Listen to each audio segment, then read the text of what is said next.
Барлығыңызға сәлем, менің құрметті оқырмандарым. Бүгін менімен бірге Моңғолияда көп жасалатын тағамның бірі суйванды бірге дайындаңыздар. Бізге керегі ет, сұйық май, пияз, қызанақ, болгар бұрышы, сәбіз, томат тұздығы, қара бұрыш және ұннан қамырлейтін боламыз.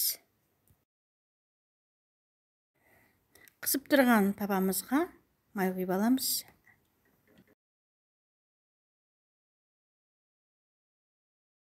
Табамызға етті салып қуырамыз. Үстіне енді пиязын салып бірге қуырамыз.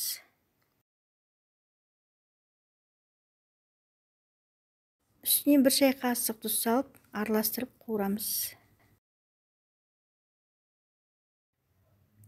Үстіне 1 стакан су құйып, астындағы отын баяулатып, етімізді бұқтырып қоямыз.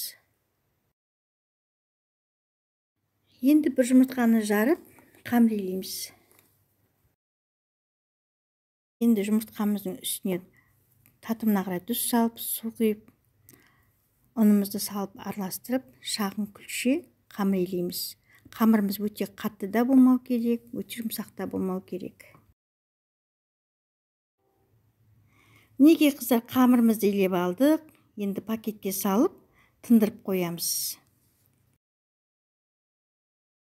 Енді пакеттегі қамырымызды алып, қайтадан қайтарып илеп, иінін қандырып, пакетке салып, 5-6 минутке тындырып қоямыз.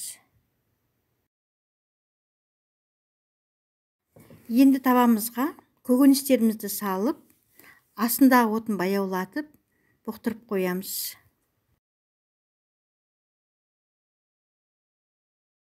Енді үстіне томат пастасы менен қара бұрышымызды салып араластырамыз.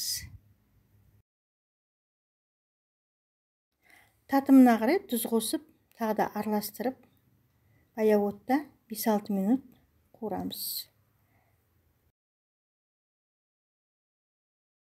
Енді қамырымызды жаямыз. Қамырымызды екі жағынан ұн салып, қолымызбен осылай күлшелеп аламыз.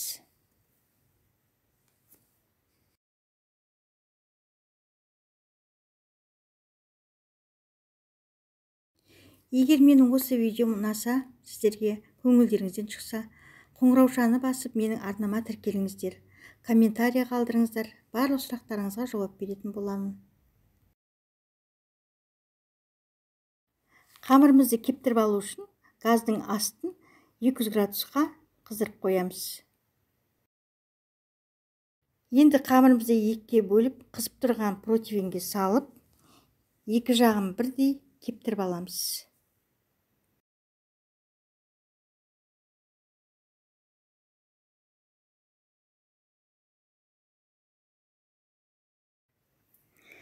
Енді салмамыздың үстіне қайнап тұрған судан 1 стакан су құямыз. Енді кепкен қамырымызды алып, осылай шиыршықтап орап, лапша түрінде кесіп аламыз.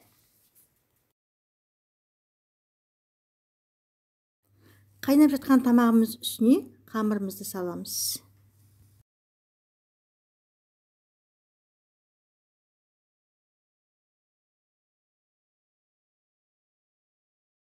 Мінекей тамағымыз дайын болды.